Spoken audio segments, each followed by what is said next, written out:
Hi guys! Welcome back to our YouTube channel. Please don't forget to like, share, and subscribe para lagi kayong updated sa mga video na i-upload ko sa aming YouTube channel.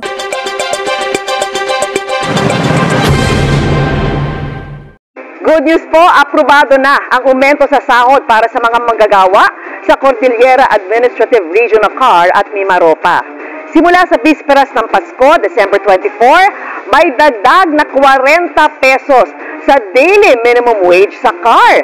Kaya mula sa 430 pesos ay magiging 470 pesos na ang arawang sahod. 35 pesos naman ang itataas sa Mimaropa, maging 430 pesos na ang daily minimum wage sa mga establishmento ng nasa 10 pataas ang bilang ng manggagawa at 404 pesos sa mas mababa sa 10 workers. Inaasahan namang magsisimula ito sa December 23. May aumento rin sa buwanang sahod ang mga domestic worker o kasambahay sa mga nasabing rehiyon na di bababa sa 1,000 piso. Thanks for watching! Please don't forget to like, share, and subscribe!